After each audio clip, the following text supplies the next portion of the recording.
Este hombre no tuvo tiempo para ir a la cárcel, pero tuvo tiempo para otras cosas y acabó abandonando a sus hijos y a su esposa. Bueno, una historia.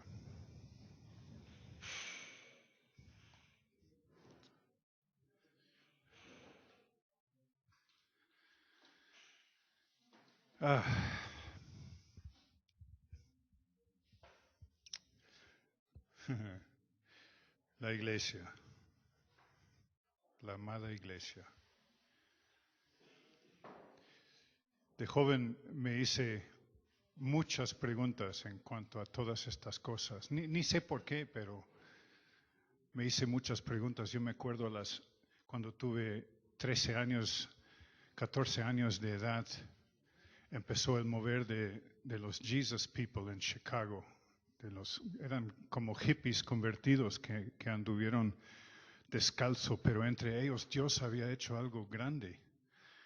Y yo dije, pues yo tengo que ir a verlo. Yo, un joven de la iglesia tradicional, pero con una inquietud tremenda para tocar algo real. Y un amigo mío ya tuvo su licencia de manejo y me llevó y fuimos y me quedé impactado de lo que Dios estuvo haciendo ahí. Siempre en búsqueda de donde Dios dejaba un soplo fresco, algo nuevo. Y un día le pedí, Señor, me tienes que llevar donde hay vida. Y ahí empezó mi inquietud y mi búsqueda del reino de Dios. Y simplemente creo que el reino, porque realmente el reino de Dios no tiene definición en la Biblia, es indefinido. No hay ningún sitio que dice, el reino es así, así, así, así, así. Cristo vino y dijo, el reino es como, y nos mostró con su vida cómo es la vida en el reino. Curiosamente, Cristo nunca nos enseña a edificar la iglesia, ni nos enseña a amarla. ¿O sí?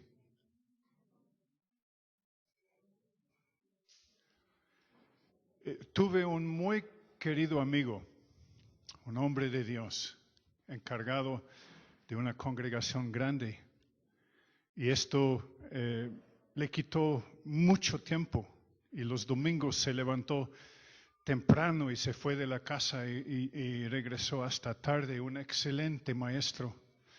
Y él me contó, ya falleció, él me contó, un día estuvimos desayunando y me dijo, fui un domingo y estuve en mi oficina, en mi despacho, preparando las cosas para la reunión. Y Dios me habló. Y su caso fue que el único día que su familia tuvo tiempo fue el domingo. Y fue el único día que él no tuvo tiempo para su familia. ¿Sí? Entonces Dios le habló y le dijo, ¿qué estás haciendo amando a mi novia y la tuya está en casa sufriendo?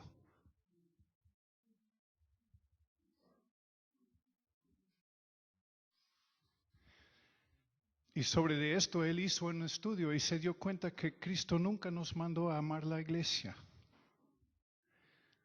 Es obvio, no se enfadan conmigo, es obvio que si somos la iglesia, que nos amamos. Y de esta manera amamos a la iglesia. Pero no amamos lo que es la institución. Amamos lo que Dios ama y es a su iglesia, que somos uno y el otro. Entonces él hizo un estudio y dijo, más bien creo que aquí lo tengo todavía. Ah, sí. Es el mismo papelito que usé aquella mañana en el desayuno con él. Aquí lo tengo. Jesús nos mandó a amar 6 cosas. ¿Cuáles son? Este es número 1. A Dios sobre todas las cosas. Número 2. Al prójimo. Número 2. Número 3. Uno al otro. Los hermanos. Número 3. ¿Cómo? Dice honrar a padre y madre, pero no amar. Claro, está, o sea, no vamos a pelear por, pues, esposo y esposa y esposo. ¿Sí? Los enemigos, número 5. Y uno más.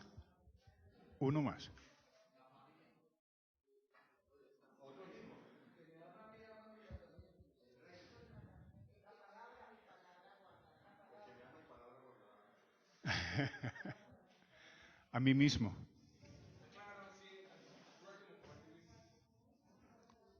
¿Sí? Estas 6 cosas son las cosas que Jesús nos llamó a amar.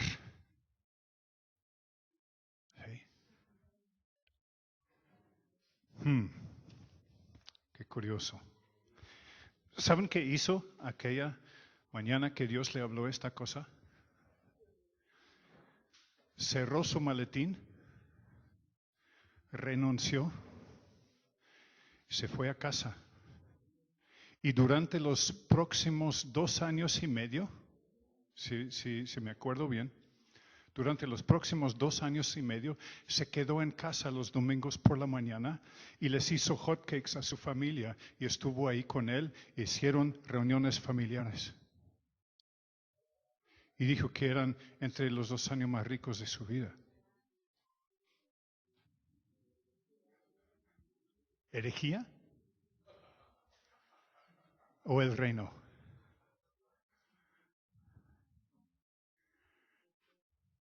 Tenemos que redefinir realmente lo que es la iglesia. Y quiero, con mucho cuidado, hablar un poco más de esto, pero voy a empezar con esto. Había un hombre que se iba a saltar de un puente un día, ya se habían acabado las ganas de vivir, y se iba a saltar, y vino pasando otro hombre que corrió y le dijo, espera, no lo hagas. Y el que iba a saltar dijo, pero ¿por qué no? Y el otro dijo, pues hay tanto por qué vivir. ¿Cómo qué? Dijo. Pues, ¿eres religioso o ateo?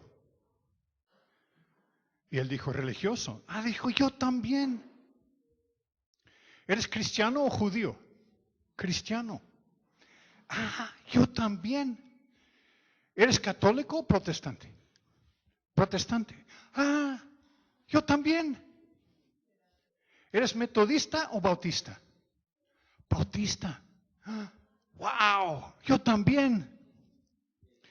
¿Eres de la iglesia de Dios, la iglesia bautista de Dios o la iglesia bautista del Señor? La iglesia bautista de Dios. Ah, yo también. ¿Eres de la original bautista de Dios o la reformada bautista de Dios? La reformada. ¡Qué coincidencia! ¡Qué barbaridad! ¿Eres de la reformada bautista iglesia de Dios, reforma de 1879 o de la reformada bautista iglesia de Dios de la reforma de 1915? Bueno, de la reformada bautista iglesia de Dios de la reforma de 1915. ¡Hereje! ¡Salta! Incluso le dio un empujón.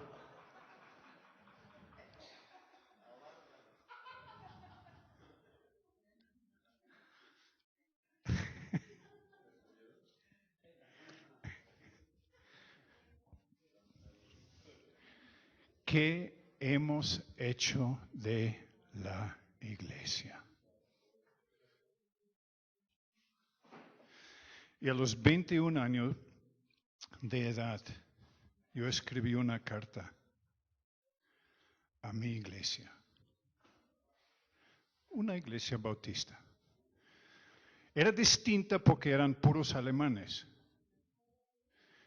Y después me di cuenta que mi padre y mi abuelo se formaron en un avivamiento en Ucrania, en una área que se llama Volinia, donde había un mover de Dios tremendo, empezando en 1896 por ahí, aún más antes.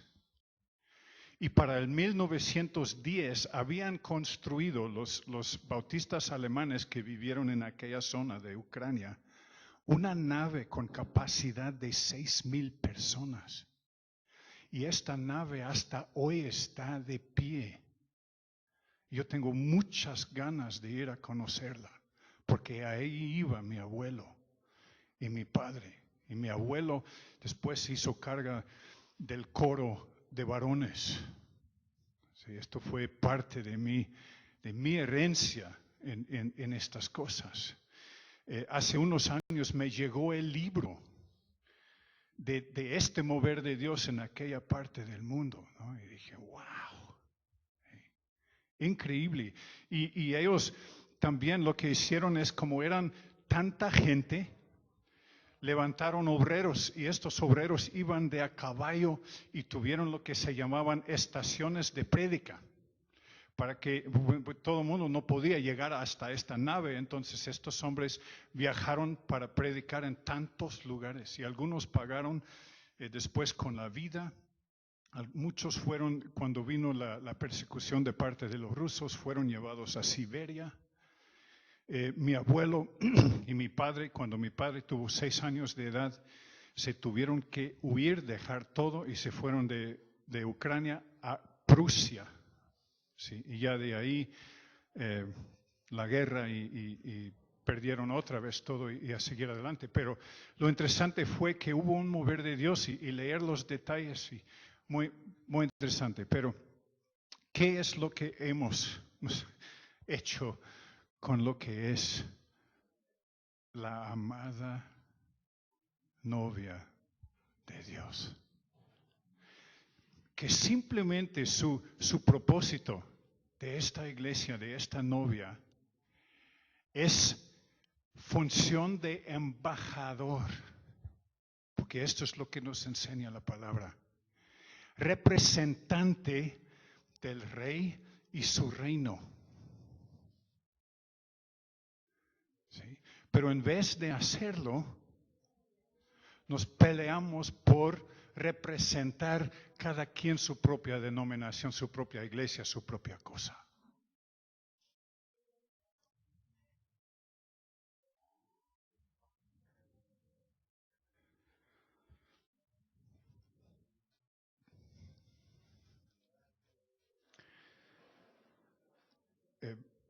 Un poco más adelante vamos a volver a lo que hemos estado hablando, de la crisis, de una reforma necesaria. Pero quiero tomar unos momentos, porque esto se me quedó tan claro como el agua. En el libro de Esther, ya no me acuerdo dónde es. Sí, está después de Génesis.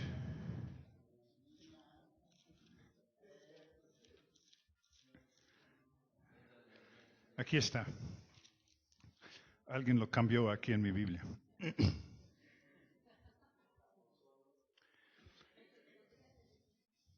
Hace como un año yo vi esto y me quedé deshecho. Me quedé deshecho. Y tenemos que tener cuidado en esta área. Aconteció en los días de Asuero, el rey Asuero, que reinó desde la India hasta Etiopía sobre 127 provincias. En aquellos días, estando el rey Asuero sentado en su trono real en Susa, la capital, en el año 3 de su reinado, hizo un banquete para todos sus príncipes y servidores. Estando en su presencia los oficiales del ejército de Persia de Media, los nobles y los príncipes de sus provincias. Y él mostró las riquezas de la gloria de su reino y el esplendor de su gran majestad durante muchos días, 180 días. Cuando se cumplieron estos días, el rey hizo para todo el pueblo que se encontraba en Susa, la capital, desde el mayor hasta el menor, un banquete de 7 días en el atrio del jardín del palacio rey. Había colgaduras de lino blanco y violeta, sostenidas por cordones de lino fino y púrpura en anillos de plata y columnas de mármol, y lechos de oro y plata sobre un pavimento mosaico de pórfido y mármol y alabastro y de piedras preciosas. Las bebidas se servían en vasijas de oro de diferentes formas y el vino real abundaba conforme a la liberalidad del rey y se bebía conforme a la ley. No había obligación, porque el rey así había dado órdenes a todos los oficiales de su casa para que hicieran conforme a los deseos de cada persona. Vaya fiesta. Un rey, un reino impresionante. Rico. Comer y beber con utensilios de oro. Y le daba gusto al rey hacerlo sin obligarle a nadie nada.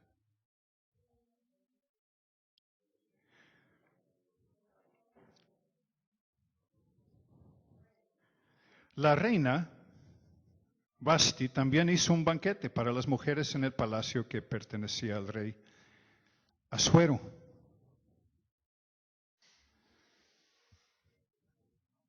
Al séptimo día, cuando el corazón del rey estaba alegre por el vino, él ordenó a Meumán, a Vista, a Arbona, Bicta, a Bacta, Zetar, Carcas, los 7 eunucos que servían en la presencia del rey, que trajeran a la reina Vasti a la presencia del rey con su corona real para mostrar al pueblo y a los príncipes su belleza, porque era muy hermosa.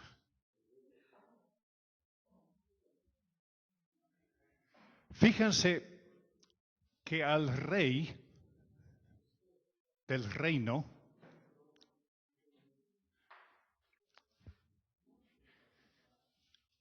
le gusta presumir a su reina.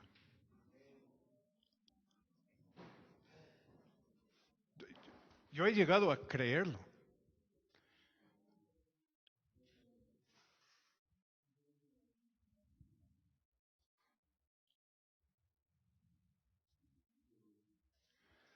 El rey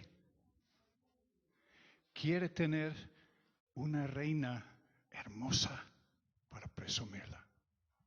Ahora, en las cuestiones espirituales, claro que es una hermosura muy distinta a la que ve el mundo. Estamos hablando de cosas espirituales. Incluso nosotros, los hombres, los mafellones, formamos también parte de esta novia.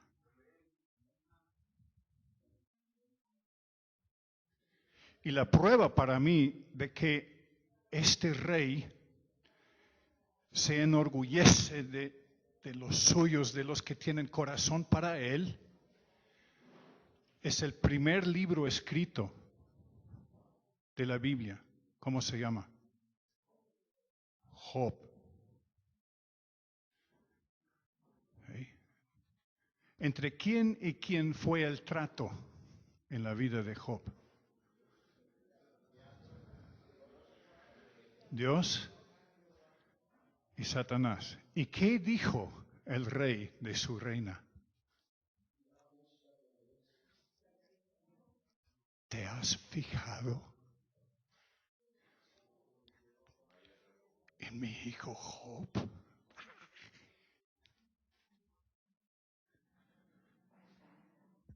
Imagínense.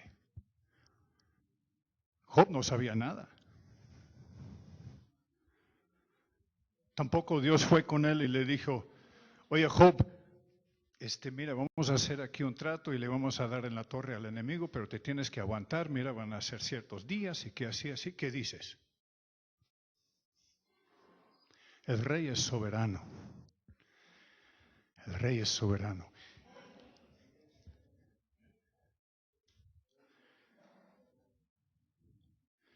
Trajeron a la reina,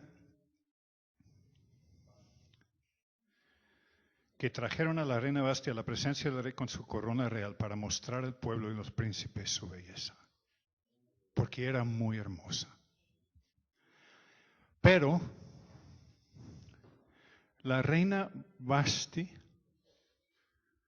¿qué? Se negó, rehusó. ¿Por qué?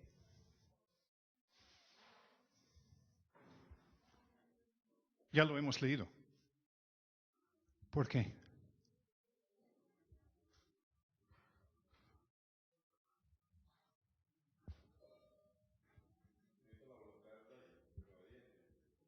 Porque había ya armado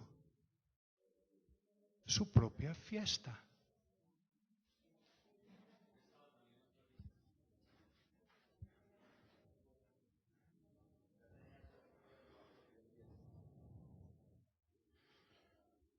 Rehusó venir al mandato del rey transmitido por los eunucos. Entonces el rey se quedó enfadado.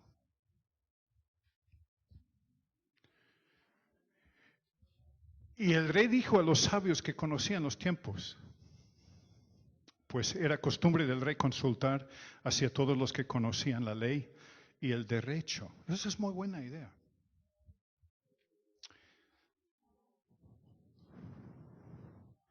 Y estaban junto a él todos estos hombres en el 15, conforme a la ley, ¿qué se debe hacer con la reina Vasti por no haber obedecido el mandato del rey transmitido por los eunucos? Y en presencia del rey y de los príncipes, Memucán dijo, la reina Vasti no solo ha ofendido al rey, sino también a todos los príncipes y a todos los pueblos que están en todas las provincias del rey. Porque la conducta de la reina llegará a conocerse por todas las mujeres y hará que ellas miren con desdén a sus maridos. Y digan, el rey Asuerdo ordenó que la reina Vasti fuera llevada a su presencia, pero ella no fue. Y desde hoy las señoras de Persia y Media que han oído de la conducta de la reina hablarán de la misma manera a todos los príncipes del rey y habrá mucho desdén y enojo, una confusión y problemas. Si le place al rey, proclame él un decreto real y que se escriba en las leyes de Persia y Media para que no sea revocado, que Vasti no entre más en la presencia del rey.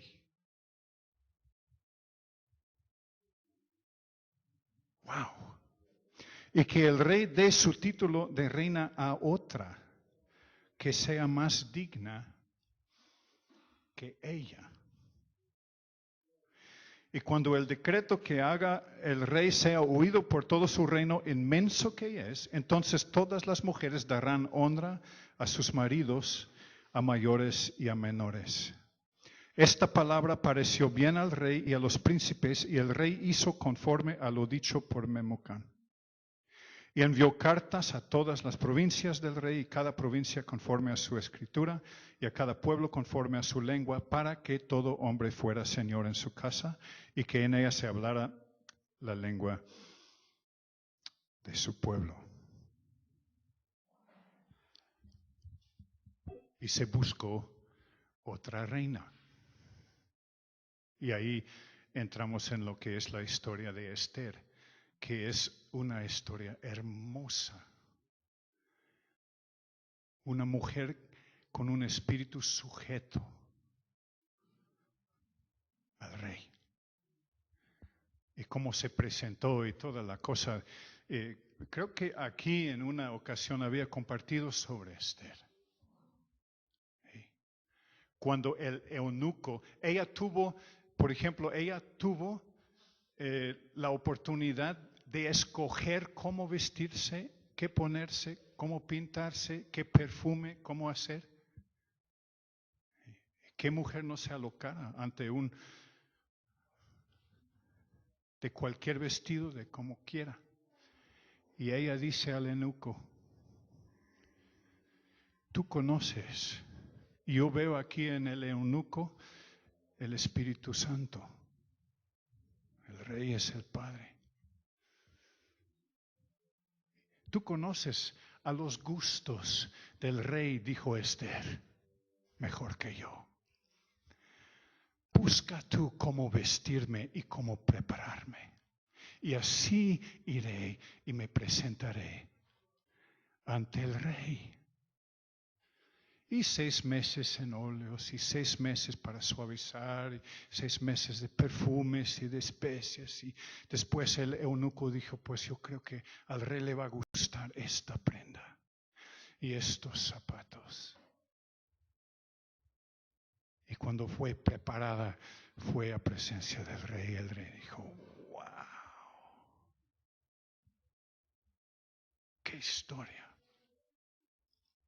Pero lo que me impactó de esto es que yo vi en la reina Vasti un peligro tremendo para las iglesias institucionales.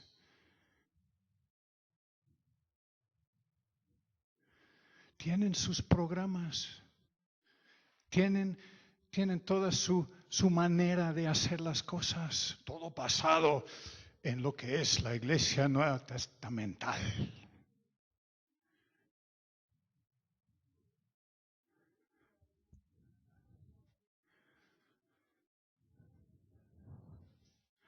Dios tiene su propósito para ella, la quiere embellecer y presentar. Y ella dice, no, es que mira, muchas gracias, pero nosotros sabemos cómo.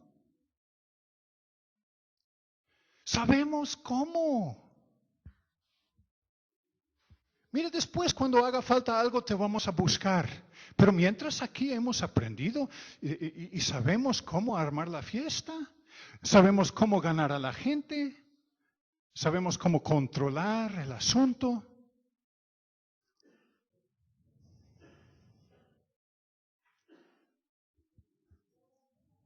Espérate, nosotros sabemos cómo.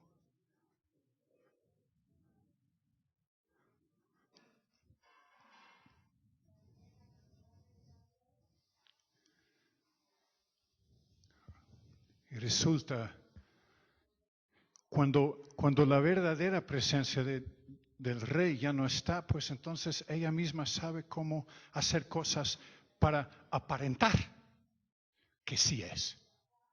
Yo fui a una reunión y un joven que dirigía ahí, estaba saltando ahí y dijo, Dios está aquí, Dios está aquí, Dios está aquí, Dios está aquí. Yo siento la verdad, Dios está aquí. Yo dije, si Dios realmente estuviera aquí, no tuviera que decir nada. Estuviéramos todos boca abajo en el suelo adorando al Rey de Reyes. Pero como Dios ya no viene, entonces se tiene que pretender que está ahí. En vez de sujetarnos y dejar que Él lo haga a su manera y no nosotros a la nuestra. Y otra cosa que yo vi aquí para mis días, para nuestros días, es que mucho, Dios nos dio en mi país, en los Estados Unidos, Dios nos dio como iglesia una oportunidad increíble para impactar al mundo, porque el país fue fundado sobre libertad espiritual y hubo muchos moveres de Dios en nuestro país. También nos hizo próspero y con la combinación tuvimos la oportunidad de llevar lo que Dios nos había dado a muchas partes. Y se hizo. Pero se hizo muchas cosas en plan de Basti. Nosotros sabemos. Mira, se hace así. Y desgraciadamente en muchas partes del mundo donde nos hemos ido, la gente nos ha creído, desgraciadamente. Y en vez de buscar cómo se hacen las cosas en el reino, imitaron a los gringos. Muchas veces. Y lo que hemos exportado no es el reino de Dios, es alguna forma, es alguna cosa. Y de muchas de estas cosas estamos viendo que dejan de funcionar. Pasa un tiempo y dejan de funcionar. Son modas. Muchas modas hemos exportado de mi país y me ha dado mucha pena.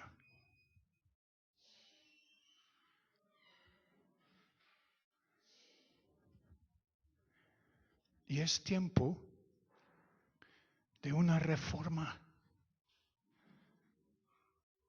en lo que se llama la iglesia. Para decir, ya no vamos a hacer lo que nosotros creemos, ya no vamos a hacer como nosotros hemos sido enseñados por otros hombres. Ahora vamos a buscar cómo se hacen las cosas en el reino, porque queremos ser gente que agrada al Rey, a nuestro novio,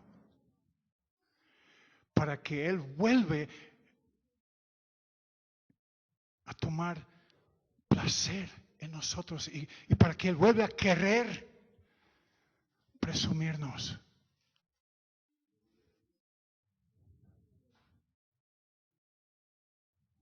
No sé si captan lo que estoy diciendo. Y así que igual que dijeron estos hombres, si esto se permite aquí ahora, esto se va a exportar, se va a llevar a muchas otras partes y va a producir el mismo destrozo que tenemos aquí. Esto tiene que parar aquí ahora.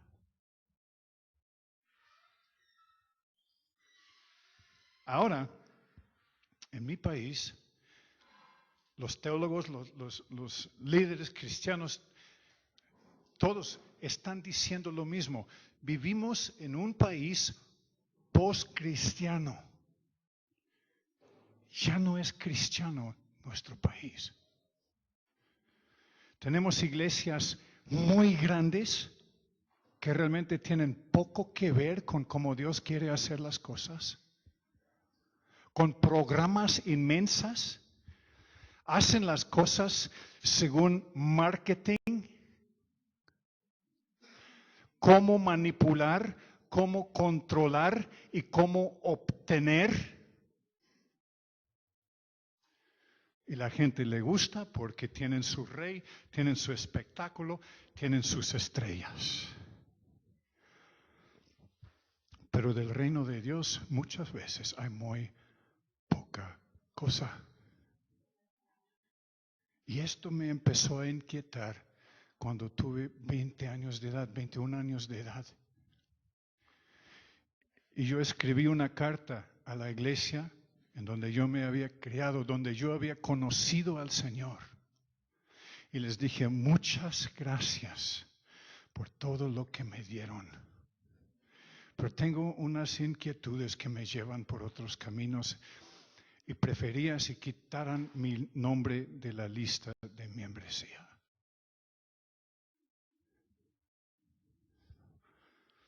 Porque si no hay más que esto, yo no puedo seguir. Pero sé que hay más. Y de ahí Dios me llevó por una aventura. El año siguiente me casé y me fui a vivir en la Sierra de México. 15 años anduvimos en diferentes partes de México. A los años finales de este tiempo conocí a Beto y a Jaime y muchos otros más en el mover de amistad cristiana en México. Alicia y yo, mi esposa, trabajamos también en esta obra. Ya después el Señor me llevó También para Europa trabajamos en Bulgaria cuando bajó la cortina de hierro. Una aventura increíble. Después estuvimos en España trabajando con rehabilitación de toxicómanos. Cuando murió Franco, se abrió España para todo lo de afuera y entró la droga y la pornografía y todas estas cosas y se perdió toda una generación a la droga y no sabían, ¿sí? Apenas se iba empezando lo de la SIDA y toda una generación se perdió a la SIDA. Se estuvieron drogando, pasando jeringa y 80% en muchos de los centros de los jóvenes estaban con SIDA. Y ahí estuvimos trabajando con ellos, con la familia en España y otras cosas. Pero mi afán siempre fue, ¿dónde está esta iglesia? ¿Y cómo debe de ser? Sí. Para glorificar el reino. La iglesia no corrige al reino. El reino corrige a la iglesia. Y tenemos que ser corregidos. Estuve hablando con Beto. En los Estados Unidos hay un hombre que hace estadísticas que es creyente. Y él ha escrito en estos años un libro que se llama Revolución. Escuchan esto con cuidado. Y todo esto lo tenemos que discernir con cuidado. Él dice que hay más que 20 millones de cristianos en los Estados Unidos que han abandonado la iglesia, la institucional, de distintas denominaciones o carismáticas o movimientos o como sea, pero cristianos.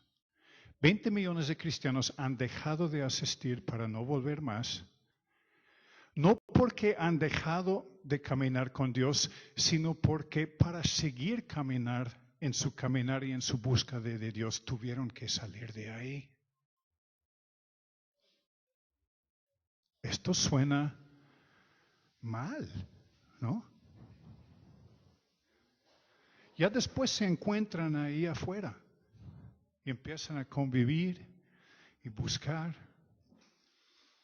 Yo me encuentro en este grupo y he aprendido que los servicios que hacemos, la iglesia que disfrutamos, puede suceder en cualquier momento, en cualquier lugar. De repente me encuentro con alguien y empezamos a hablar de las cosas de Dios. Nos sentamos, nos tomamos un café, oramos juntos, nos gozamos en lo que Dios nos ha enseñado y lo que hemos. Y cuando terminamos sentimos que hemos estado en una reunión increíble. A veces me pasa por teléfono. En el autobús, en el avión, en donde sea. Encuentro la iglesia. Porque iglesia no es algo que se hace. Iglesia no es un lugar donde se va. O somos o no somos. Y si somos, es cuestión de todos los días. No solo el domingo. Yo de joven, cuando todavía estuve en la iglesia, me fui a trabajar a una fábrica grande, donde como 6 o más, 9 hombres de mi iglesia trabajaron, de los alemanes. Muchos trabajaron ahí. ¿Sí? Y yo me puse a trabajar, y yo trabajé por la puerta preparando material para subir a los camiones para afuera, amarrar y empaquetear y todo esto, mover cosas.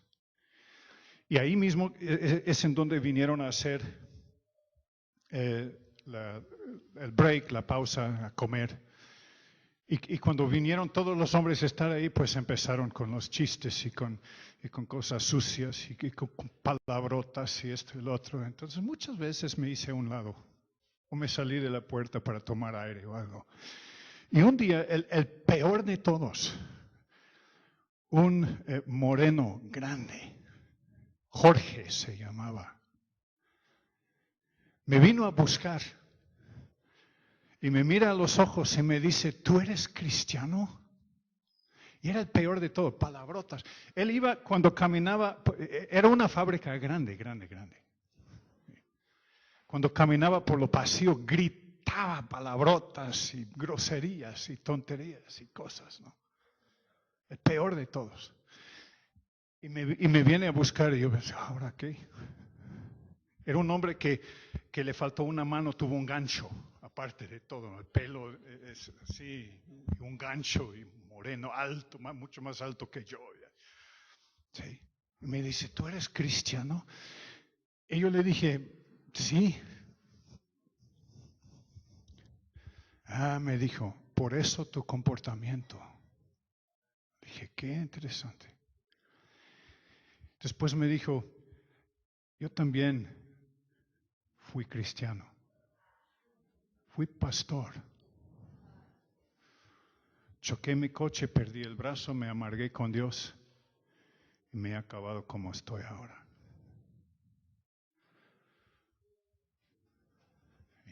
Después me dice, mira, tú eres, nos llamaron los de la Santa Iglesia Bautista de los Alemanes, a todos los que trabajamos ahí de aquella iglesia. The Holy German Baptists. Dice, tú también eres de estos santos alemanes bautistas, ¿verdad? Le dije, pues, sí. Le dije, qué bola de hipócritas. Todos ellos. No sé cómo viven los domingos. Y entre ellos había estado mi maestro de escuela dominical. Y digo, yo sé, los domingos están ahí orando, pero aquí, de lunes a sábado, otra cosa. Bueno, pues perdona. Y después me dice, pero hay uno, entre todos ellos hay uno que es íntegro. Es el único que he visto que lo poquito que habla, lo vive. Y tiene mis respetos.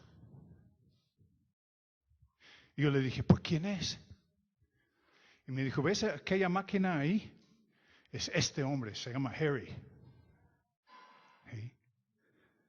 Y casi no pude contener las lágrimas porque era mi padre y mi papá. Y dije, qué rico tener un padre así.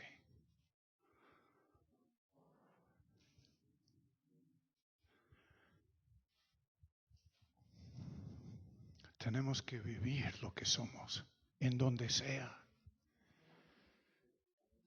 Me ha sucedido varias veces, en lugares difíciles, rodeado por gente difícil, que alguien se presenta y me dice, oye, tú eres cristiano. Una pandilla de morenos en el centro de la ciudad de Dallas una vez me rodearon, yo solo.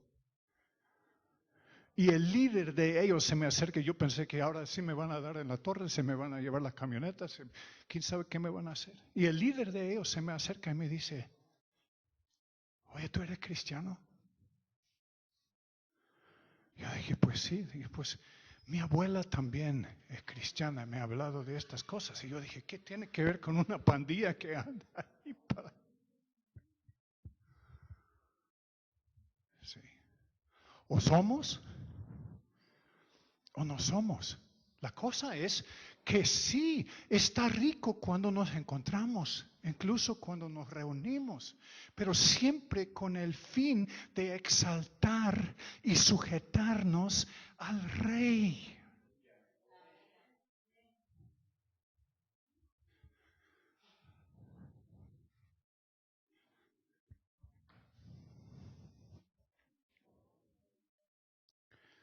Un hombre que yo considero profeta dijo en el 1988, en una revista carismática, buscaron lo que ellos consideraban hombres proféticos y les pidieron una palabra, ¿qué es lo que están viendo para nuestro futuro? Y esto, en 88 todavía estaba como al final de los moveres grandes que habíamos vivido en los Estados Unidos, cuando ya los los grandes de televisor y todo eso empezaron los grandes reyes empezaron a caer. Y le preguntaron, ¿qué ves tú para la iglesia en el futuro? Y él dijo, si no llegamos a vivir una reforma profunda en la iglesia, temo que Dios se va a buscar otra novia. Va a dejar esta porque no puede ya más con esta. Estoy hablando de mi país. En Colombia sé que es muy distinto y no tienen esos tipos de problemas.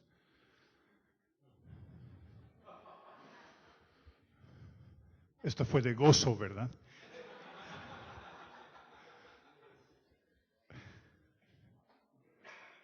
Sí. Y cuando yo lo leí dije, qué bárbaro, qué fuerte está este hombre. Después conocí a este hombre y hoy día es un mentor, un padre y un amigo en mi vida. Sí. Todavía vive, manda saludos. Sí.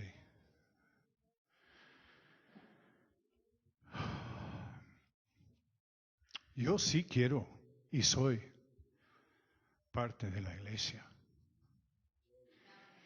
Hay un remanente grande por ahí. Sí.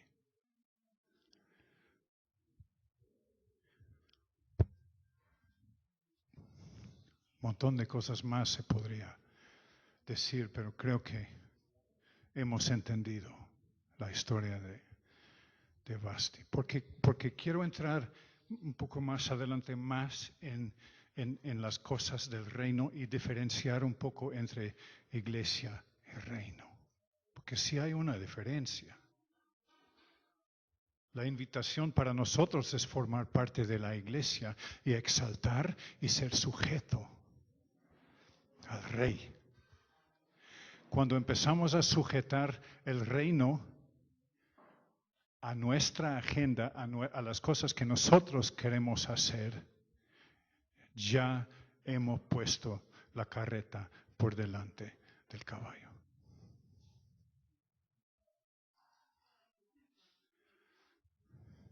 Y ahí tengo, a ver si la tengo aquí.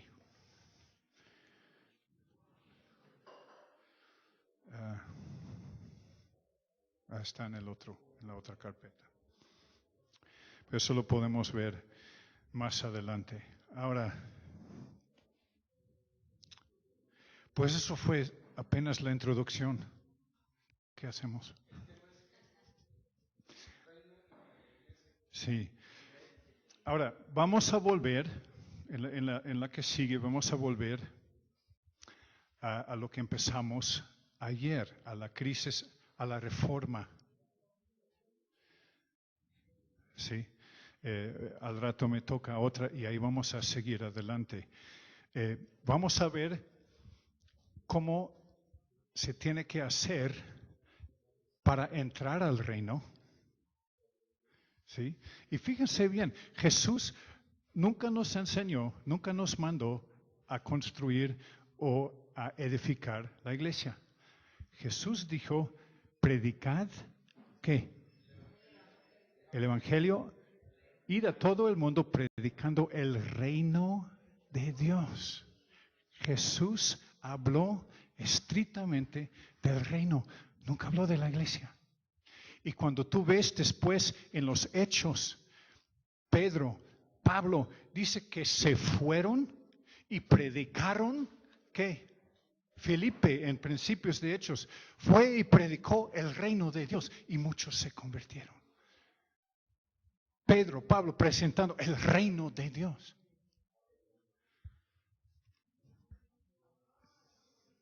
Sí. Sí.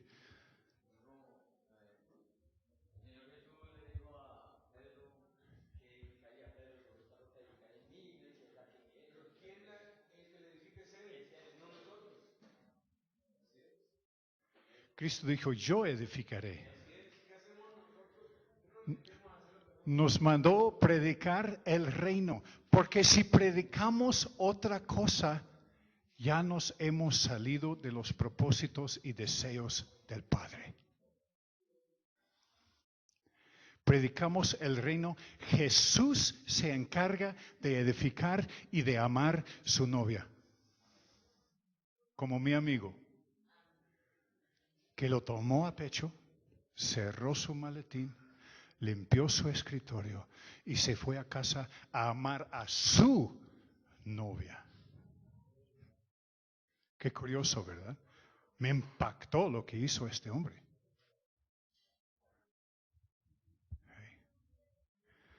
Así que después continuaremos. Padre, ayúdanos a captar la esencia de estas cosas, porque trae liberación.